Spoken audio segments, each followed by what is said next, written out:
Listen up. It's the number one voice of the tri-state. I'm number one. It's Cooking Up 215. So let the show begin. Turn me up.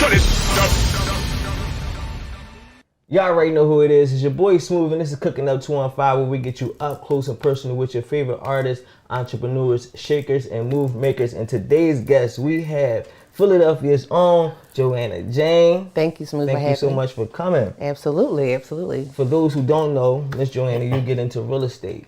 You are CEO of O'Hara Development, correct? Yes. Right. O'Hara Development Partners, CEO and founder. CEO and founder. Yes, and Yeah. we are a community-focused organization. We specifically focus on reducing vacant houses and vacant lots in urban neighborhoods to increase equity. Right, and right now you're just buying up Baltimore. I heard you own half of Baltimore. Am I wrong? Is my sources incorrect? Like, you know, you neck to neck with like the mayor, like, you know. Oh my goodness. But, Mayor Scott, I did not tell him to say that. I did not tell him to say that. Nah, but it's a good thing, you know. Yeah. It's always, you know, being spoke on about buying back the block, and you really out here doing it. You know what I'm saying? Everybody always saying, "Oh, we don't own these blocks." You owning these blocks. Yeah, absolutely. And teaching people too. Right, and that's the biggest thing, right? Because it doesn't stop with us. Right. You know, it has to continue on. If you see that I'm able to do it with my organization, so can you. Mm-hmm. Yeah.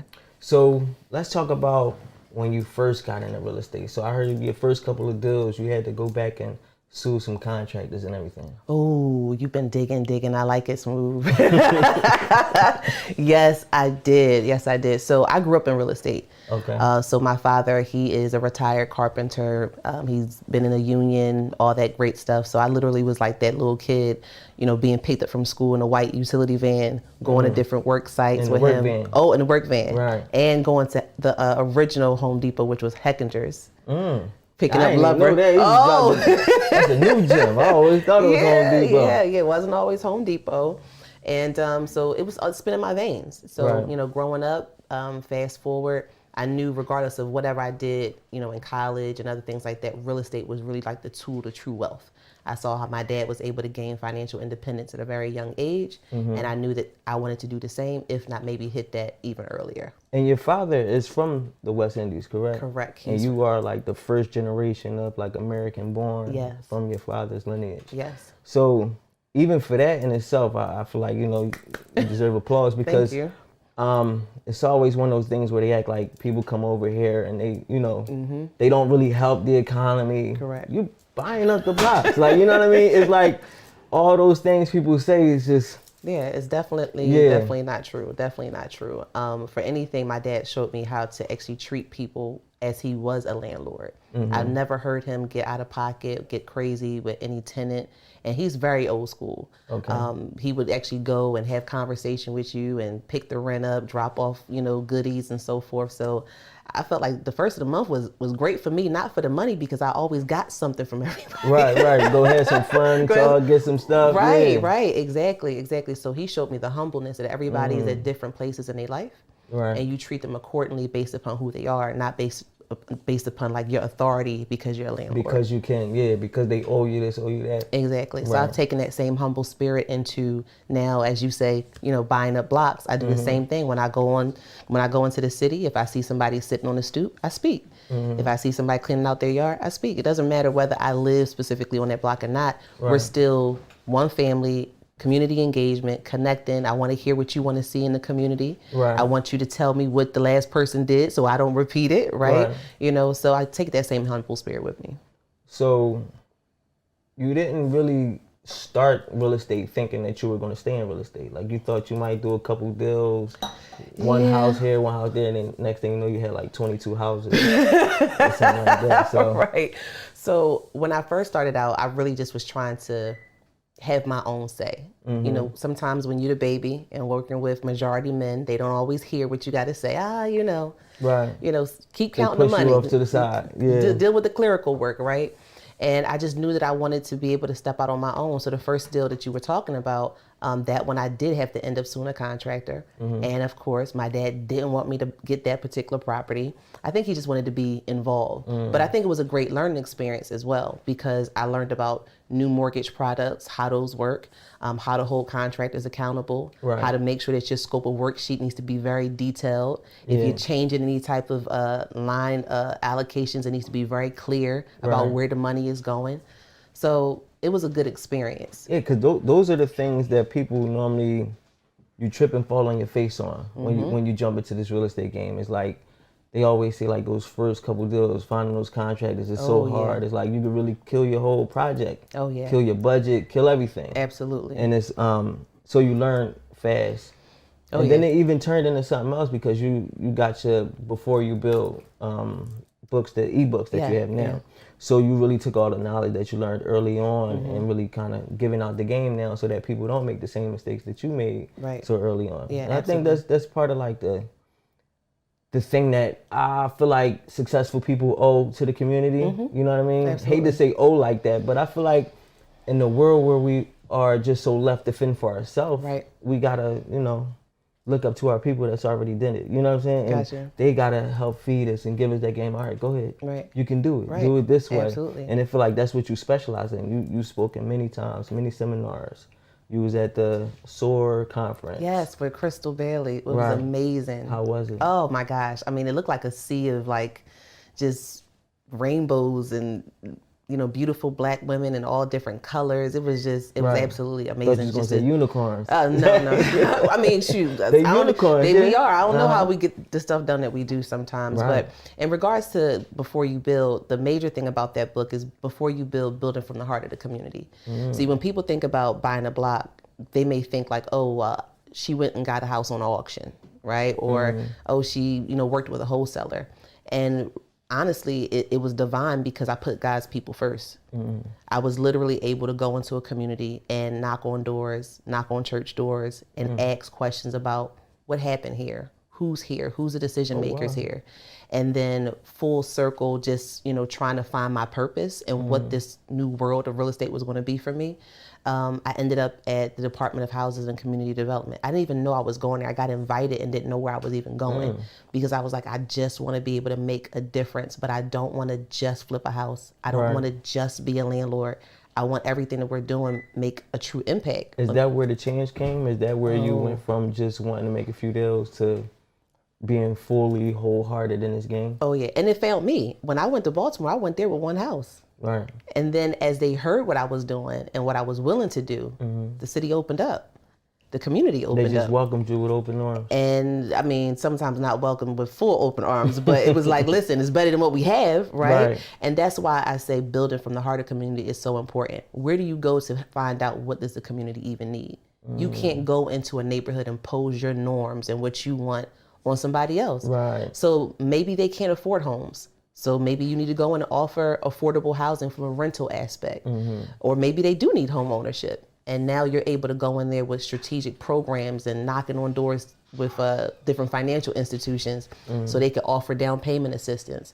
So my background is actually, I have a master's in social work, macro social work. Right. So I've taken the two worlds and wrapped them together. So I don't ever just look at just the house that I'm doing a nice kitchen in and putting in good floors. It's who is the end buyer and what can we do to support them to stay in this house. Right. And if that can happen with more people that look like us, I'm all for it. Yeah, that's crazy. That's like such a different, warped approach than most people, because I would say that that's one of the biggest problems of why people have such an issue with the gentrification going on in Philly, because there's people that's coming in and they're just doing what they want to do. They're creating a community that they see. Right. You know what I'm saying? Like the whole Ridge Avenue is different. It's totally nothing like what it used to be. Right, right. And then, like you said, it's about building the community. There's nothing really there for the community as far as I see when I drive through. You know what I'm saying? So it just always looks like people come in and they're doing things to try to create benefit for themselves. Right. Create money for themselves. Where's the things for the kids? Where's the schools at? Right. Where's the, repurposing other playgrounds? Like, are they doing all that? Right, exactly. But and you started with the knocking and with the talking to the people. That's just, it's great to hear that. Because I've never heard anybody, start their real estate journey with really knocking on doors and wondering how can I come change this community for the better, not just make $1. Yeah, absolutely. You know what I mean? And now I think our economy is forcing us to have those conversations. So even if you were a traditional, flipper, right? With the interest rates going up and you taking a chance on buying a property, you want to know about some of these government programs and how can you have real community impact so you can qualify for some of these dollars to reduce your development costs. Exactly. So that's another reason why I'm being very open with educating people about what is community development, because it's very different from just buying a house and flipping it and putting it on the market. So let's talk about it. Tell us a little bit about community development. So community development is a holistic approach to strengthening the neighborhood. Right. And for me, that focus is real estate. So as I was just mentioning, and I've knocked on a couple doors. We do have a nonprofit as well where people that come through that program, that home ownership initiative that we have, they can qualify for up to $53,000 in down payment assistance. That don't come overnight. That comes from finding out what's on the state level, what's on the city level, and then also knocking on doors of financial institutions and say, hey, if you are going to be in this neighborhood, getting the mortgages in this neighborhood, how can we partner together so we can also make sure that we're supporting these people to stay in the house? So is that what did you build some partnerships with some mortgage companies and things of that sort? Yeah. Okay. And then we spoke on, talk about the Akuru Midway offering. Aruka Midway. Okay. Aruka, I'm sorry. Yeah, no, it's totally cool. So Aruka Midway happened because when you're often going into a neighborhood where you have to create the market value. Now, it's always sexy when you can walk in and be like, oh, yeah, houses already selling for this, for that. Right. But when you have to create the market. When you start in that wave. Oh, my God. It's a whole other muscle. And then when you're doing that with multiple houses, that's the only way that it can really happen.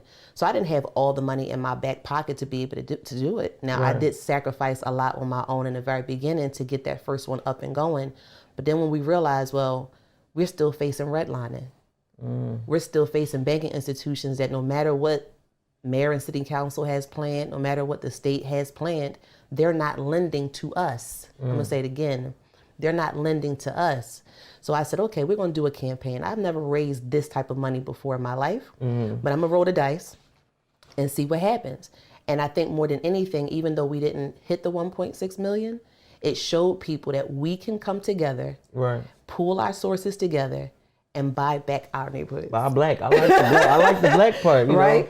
So that's what that really was about. And it's amazing to be able to look at it now and be like, yeah, we bought this block. Right. So it's not just, Joanna led the way, but we bought this block. So is it Aruka Midway? Aruka Midway. So it's a collective of people from the neighborhood or whatever, or even if wherever, you know, whether you connect with it because you service people there with different product services, or you connect with it because you grew up in a neighborhood that looked like it. It was a national campaign and people invested. And they invested. Now you can use that money. They also get a return. Yeah, they get a return on their investment. So now they got an income coming in. The neighborhood is better. Yeah, it's black and beautiful. Black and beautiful. Black and beautiful. And it can be repeated. But it's just using these systems that honestly have been around for a long time and saying, I want a seat at the table for my neighborhood. And I always get so confused because that's one of the things I always try to encourage people. It's like, you don't have to do anything on your own. Correct. There's a sea of people out here.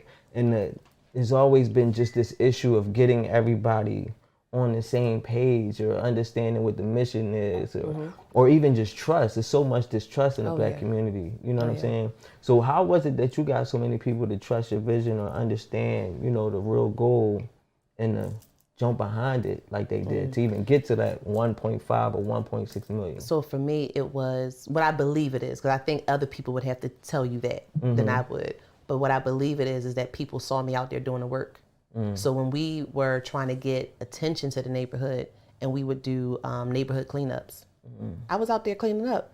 Yeah, I grew up in North Philly, and on Saturdays, my mom said, you got to go outside with the pond saw and everything and clean up in front of the stoop. So I said, okay, that's what we're going to do. Right. You know, that we're going to be out here cleaning up. When we did anything, I was involved. It wasn't, hands-on. It was hands-on. Right. So I think by people seeing that, they were like, okay, it's a natural trust. They see something, and they believe is either she crazy or she's worth, following this woman and seeing what she has going on. Right. Okay. Well, I know you got a lot going on, but I know I'm getting a little hungry. Same here. And we're going to dip a little bit more into it, but we about to get into this food. It's your boy Smooth.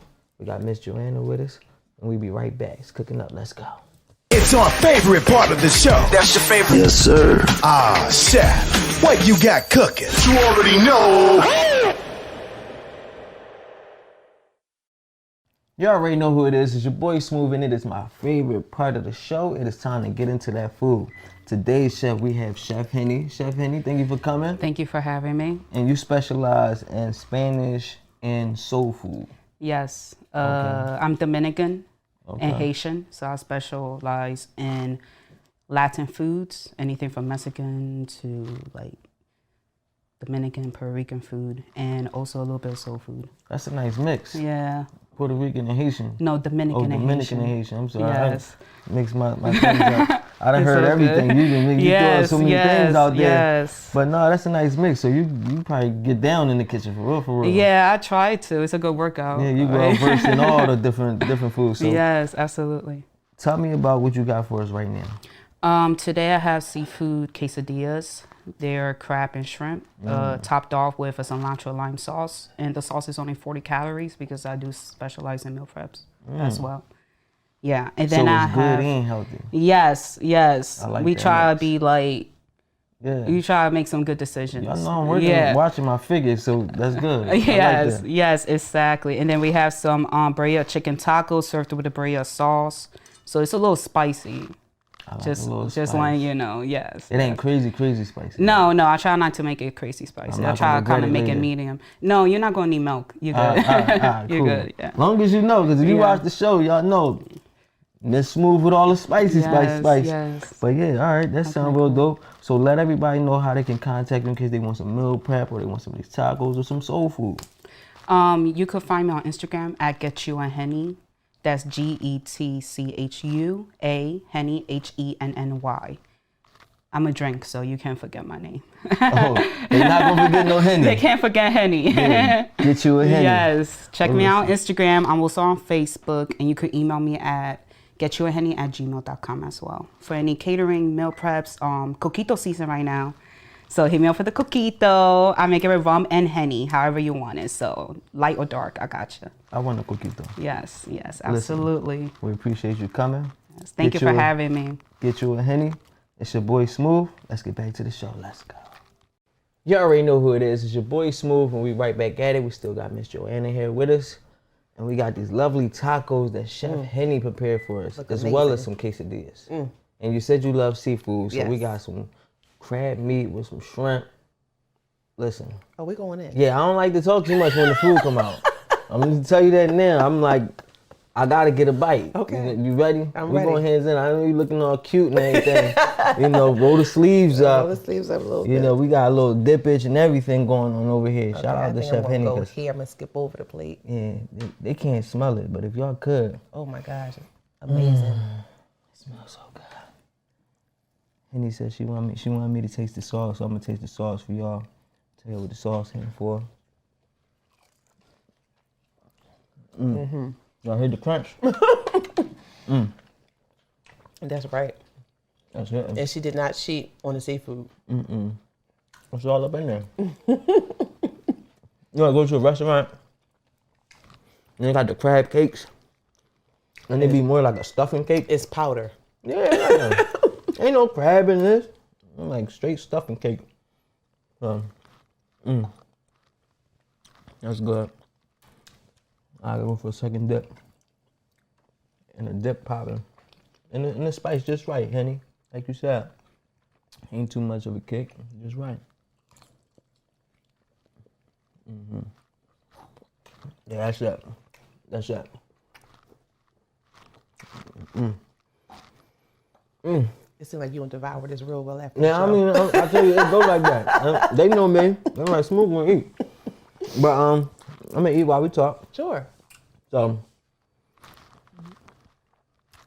you just bought a plot of land in Baltimore. Yeah. Ujama Cove. Ujama Cove is the name now. Ujama Cove. You said the name now. Was it a different name first? So we never named it before. Okay. So we intentionally did this with the community, having different events, and we had them decide what they wanted the name to be. So That's dope. I remember one of the events we had like these sandwich boards, and we asked them, like, what do you want to see here? Like from the kids to older adults. We got everything from splash pads to benches, workout equipment, chess tables. We had another board where we asked them, like, what do you want the name to be? And with our board, we put the names together, and it's Ujamaa Cove, stands for collective economics, right? One of the Swahili principles. Kwanzaa, and then the Cove is the gathering place. So it just totally fits. So it's AKA the Cove. What was the motive behind it? So green space really found me, and that's what sometimes people don't really know, like what green space is, and it's like, don't even overthink it. Like green space is exactly that. Green space. Everything that's green, parks, gardens, everything is green. Right. So this land was actually in the backyard, basically, of one of our properties. So we were thinking about, like, what else did we want to do besides just having properties that we would purchase and sell for home ownership? Right. And I'm gonna try to make this story short. We were looking on a different block for a small lot, like 15 by 90. We can probably do like a little garden or something. Right. So I called downtown, and they say, well, we won't approve that purchase because you already have a garden nearby. You actually have a farm. I was like, what? I was like, there's no farm.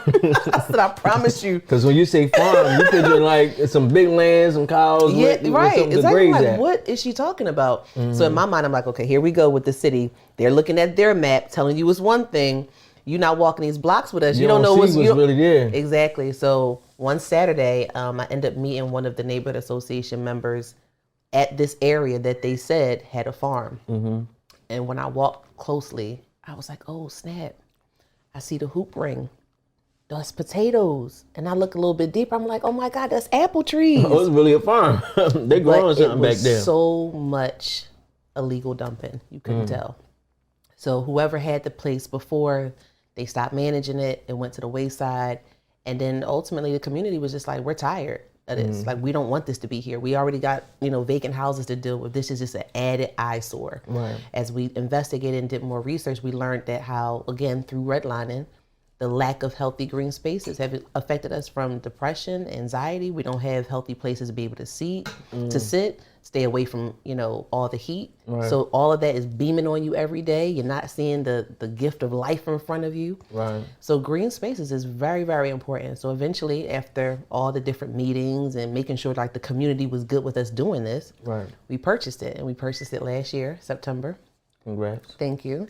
And it's a little over a quarter acre of land. I was looking for 15 by 90. Yeah, you got a nice little quarter. I got a nice little quarter. Right, That's right. crazy. And it's community designed 100%. And it That's would probably be, even better. yeah. Because you could really play with it now, really Right, get busy. but it just was not what I had no idea. Like, when people ask me, like, we wasn't looking for this, I promise you. And that's crazy because a lot of your journey has seemed to have been like just so Divine walking in order. blind faith. It's just like, Lord, just push you in those directions. You're I'm looking glad you for, said it. 16 by 90, and then you got a quarter acre. You know what I mean? You go Right. over to with one property thinking you just might buy a house, and next thing like- you know, you joined the whole community. You know? Right, Yeah, absolutely. That's really dope. That's really crazy. It just shows like when you trust, trust in God, trust in faith, trust in the Yeah. universe, just trust something, just walk in your mission Right. pretty much. Understand what you're trying to accomplish. And, some people just lead with money. And it's like, money is not the goal. Yeah. Those things come when you walk in your purpose. Right, absolutely. When you do what you really want to do and you serve in the community. Yeah, absolutely. I could tell you this, the thing that really pushed me to move forward was the last lender I went to, hoping that I could be able to get a construction loan to fix up this house. And he says, I don't care what's happening on the blocks aside, you're not going to get that funded. He said, good luck. And I said, I can show you better than I can tell you. And that's what gave me the urgency to be like, I got to figure out how to raise money. I got to figure out how to get this done. And in the midst of all this happening is when I got connected with like the commissioner and all these other people that were asking me like, do you want more? We will support you. If you want to be able to get the rest of this block. They just start offering it. And I just was like, well, all right, we gonna figure Let's it do out. it, yeah. That's the one thing. He must not know. You never Yeah. tell no black woman she can't do something. She gonna do it time 10. I'm gonna figure it out. She gonna get it figure done. It out. And now when I pull up to work, it's like, this us. Our guys, they literally go from one house to the next house. They work, they park for the day, and that's it. And now we got this beautiful park that's like walking distance. It's almost like an extended backyard to the house that you already have. It's beautiful. And that's the thing. People don't even understand, even when it comes to green space, just right now we're in such like a mental health awareness, understanding how we are affected by the things around us. Yeah. You know what I'm saying? Even when you are feeling, you walking in these blocks, it really do bring you down something. Yeah. Yeah. There's no trees. It's all houses. It's row houses. Yeah. You know what I mean? And the earth really got an energy to it. Yeah, it has to breathe. It has to breathe. So in the space, what we did, because some people were like very much, we want the farm, even though it wasn't being maintained for years. Right. And then some people were like, we don't want it at all. So we found a common ground, and we actually kept the apple trees, cherry trees, fig trees.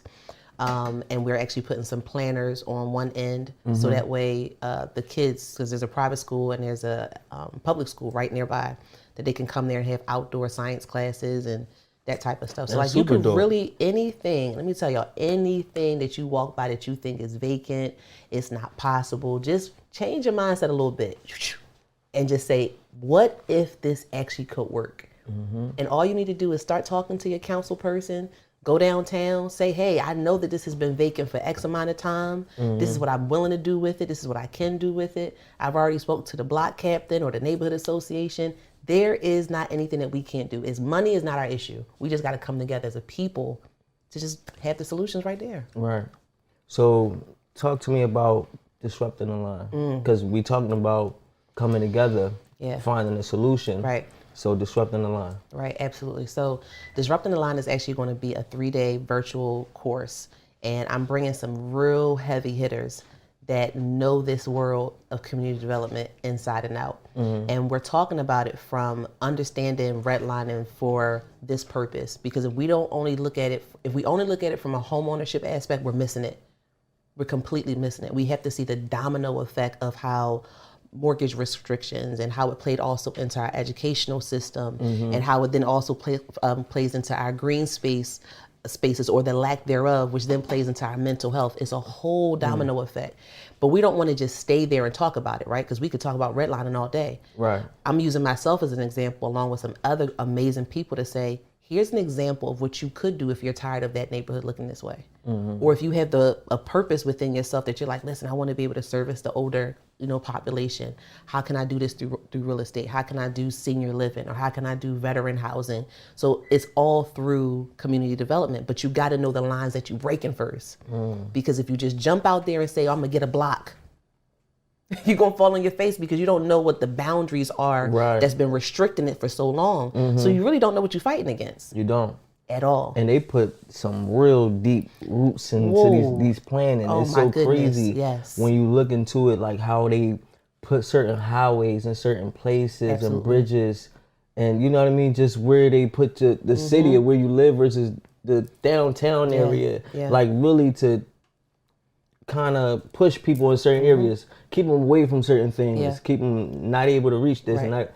Like, it's really crazy the way that the city was built. Right, absolutely. All through fear. When we go back and we understand how redlining was even started, they were told that Black people were invading their neighborhoods. Invading. So I'm off the break. I'm scared. Right. I need to protect myself, my family.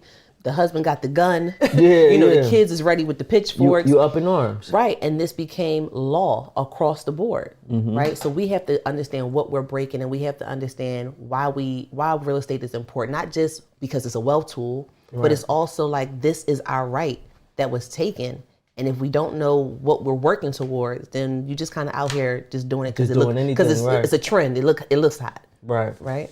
Doing it because it's the thing to do, not understanding how you can really change things. Absolutely. Right. Absolutely. And when you, like, I guess, come at it from that angle, you see how big the picture really is.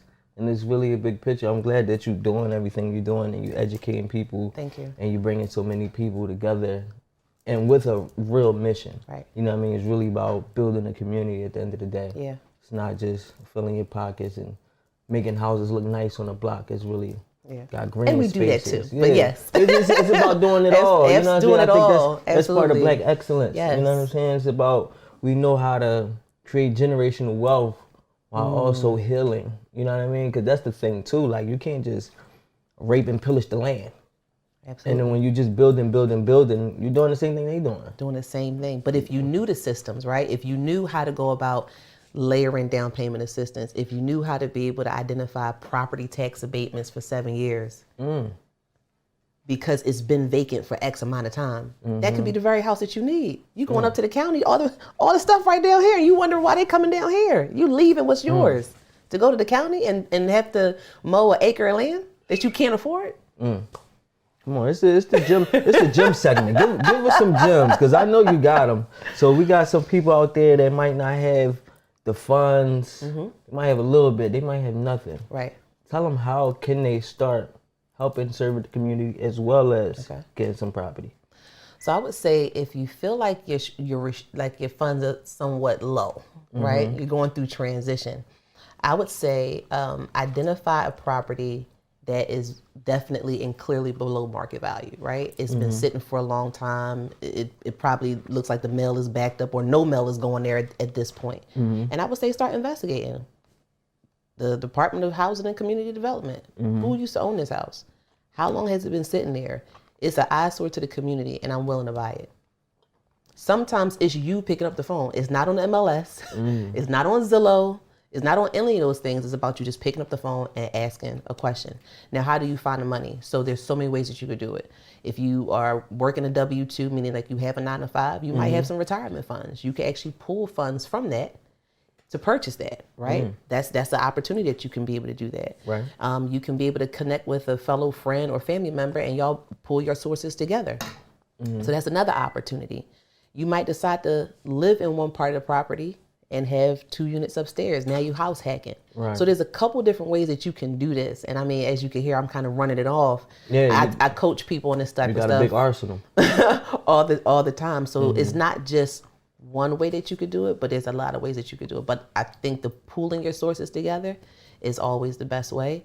Once you're done with the property, you can always refinance it because now you've bought into a decent market, and you can pay back your homie that helped you out, or you could pay yourself back and put your money back into your retirement account, and now you got a cash flowing property or a property that gave you a lump sum. Yeah, I'm glad you keep saying that pooling together. I think we need people to preach that. You know what I'm saying? Because I think we gotta understand we're stronger together. You know what I'm saying? It's more money together, more resources together, stronger mind together. And we can help a lot more people when we work together. Absolutely. You know what I'm saying? When you work by yourself, you only serve yourself. That's it. And that's it. So it's just like, people got to come together more often. Yeah, the me, myself, and I don't work. It don't. It don't work. It don't. And you be tired. Exactly. That's nothing too. Now you're doing everything by yourself. You got no team. No you know? team. But we definitely got to change. We got to get that mentality together. That's what, like, one of my biggest goals with Philly is just like helping them understand, like, if we come together, we can accomplish anything. You know what I'm saying? And it's a whole world out there. Everybody going against each other on this small little field. Yeah. Like even you from Philly, but you operating out Baltimore heavy. You know what I'm saying? Okay, y'all want Philly? I'm gonna go head over there. And there's more than enough out here we got a lot of work to do. A lot of work to do. We don't have any reason to be backbiting and this. It's a lot. You want a vacant house? Go out the front door. And you're gonna find one. You're gonna find one, right? Walk But ultimately, it's what's your purpose in it? Right. When it's all said and done, what's going to sustain it? So what's next for you? What else do you have on the plate? So what's next for me is coaching. I'm taking some time. You know, we pretty much secured this phase of the project. So I got a couple years in front of me to kind of slow up a little bit, pay a little bit more time to my personal life and do some coaching and teaching. So I look forward to doing that. And we have a project management arm of our business that's starting. So that's amazing. Working with some larger institutions that are actually able to, you think I got a block, they got neighborhoods. Right, so they got some work for us, but the biggest thing for me is disrupting the line at this point, which is coming up December 1st through the 3rd, and then in 2023 we'll be actually having some community development coaching. Like y'all got to stay tuned for that. It's going to be like none other. Please let us know. Absolutely, and we're only taking a select few with us because it's not for everybody. You got to know, not that you kind of want real estate, not that you kind of want to operate in your purpose. It's like, no, I know I want to do this and I want to do it through real estate and I want to be able to be coached and trained and I'm willing to travel. And y'all out here giving that knowledge out. Yep. That's what's up. That's what's up. I wanted to talk about your daughter's Facial, what do you call that? Lee Essentials. Yes, my Yeah. sugar plum. She's well, her name is Haley. Let me say it correctly. So Haley, she is the founder and CEO of Lee Essentials, which is a natural skincare line, and she has her first product, which is a body butter.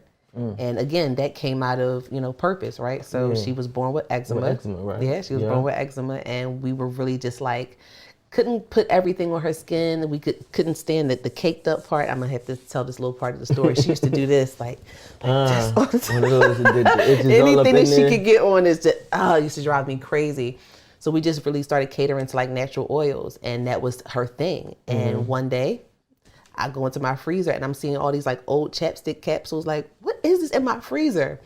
And she's like, Mom, I just made some chapstick. And I was like, oh, okay. And I said, wait a minute, you did what? And she just came up with this And on her she just own. came up with it on her own. And I said, what did you do to do that? And before I knew it, we had her in an entrepreneur program out Cabrini University, and she was understanding unit price and cost and all this stuff. And she said, dope. okay, I'm gonna put the chapstick on hold, but I'm gonna do the body butter, Mom. Right. And the rest is history. And now she knows she wants to be in the field of dermatology. That's so dope. So super dope. Look at y'all out here being black and great. I love it. I love it. I love it so much. Thank you. So please let everybody know how they could get some knowledge from you, the before you build ebooks and everything like that. Okay. Let them know where to find All right, you so at. you can go to, well, first of all, let me make sure that y'all know this. We talked about disrupting the line. The way that you can get this information, I want you to definitely go and follow Real Dev School. That's REALDEV School. Follow that on all social media platforms. You can actually get a couple books if you sign up for Disrupting the Line. So you don't want to miss that bundle price. But long story short, when you get to the ebook portion, you can go to beforeyoubuildebook.com if you want to get that individually. But go to Real Dev School. You want to be able to sign up for Disrupting the Line. You don't want to miss this at all. And you can always follow me personally, The Real Joanna Jane, on all social media networks. Listen, it was so wonderful having you here. Thank you. Hope you enjoyed the tacos. Oh, I'm definitely from, going to dive into Chef the Henny. Oh, yeah. Yeah, they already, once the camera's on, it's coming out the shirt and everything. Absolutely. But thank you again so much you. for coming. All right. It was wonderful. I look forward to getting some more knowledge from you as well. Absolutely. You already know who it is. It's your boy Smooth. I Miss Joanna Jane here. It's Cooking Up 2 and 5, and we out.